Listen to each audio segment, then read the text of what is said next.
Fidèles amis internautes de Dabaro TV, nous sommes lundi 7 octobre de l'année 2024 et c'est le Flash Info qui s'installe dans vos maisons. Démarrons par cette information de la ville de Parakou. Du 4 au 5 octobre dernier, un atelier d'information des directeurs et cadres des agences territoriales de développement agricole ATDA et directeur départemental de l'agriculture, de l'élevage et de la pêche sur les plateformes agricoles a eu lieu ici même à Parakou. Cet atelier s'inscrit dans le cadre de la mise en œuvre des activités du projet intégré de transformation numérique des régions rurales PITN 2R. L'objectif est d'informer les participants sur les plateformes en procédant à la démonstration des différentes fonctionnalités existantes au niveau de ces solutions numériques.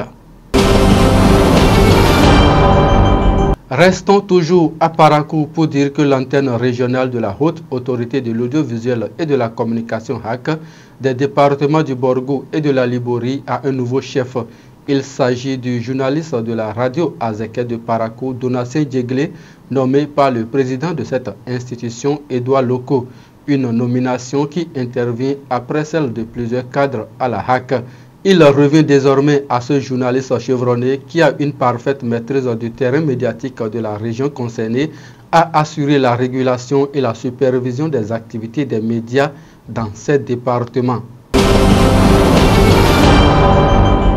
On prend la direction de Cotonou dans ce Flash Info. La directrice générale de Canal Plus Bénin, Yacine Alao, et Sidiko Karimou, président de la Fédération béninoise de handball, ont été reçus par le président de la Haute Autorité de l'Audiovisuel et de la Communication, Edouard Loko. C'était le vendredi 4 octobre 2024 au détour d'une audience.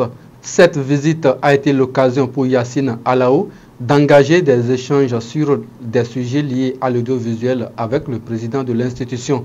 Ce fut également l'occasion de s'intéresser aux enjeux de Canal+ au Bénin. Hors du territoire national, l'ancien président sénégalais Macky Sall ne sera plus l'envoyé spécial du président Macron et président du comité de suivi du pacte de Paris pour la planète et les peuples 4P. Il a annoncé sa démission à ce poste qu'il a occupé pendant des mois. Une démission qui intervient suite à sa désignation tête de liste nationale de la coalition Taku Walou Sénégal pour le compte des élections législatives anticipées du 17 novembre prochain. Au Mali, ce lundi doit se tenir le procès en appel de l'économiste Etienne Fakaba Sissoko.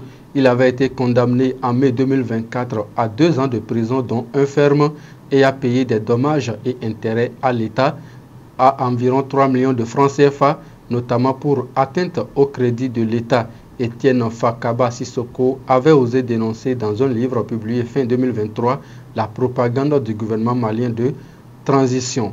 Et c'est sur cette information que nous mettons un terme à ce Flash Info. Merci à toutes les équipes de réalisation. À très bientôt.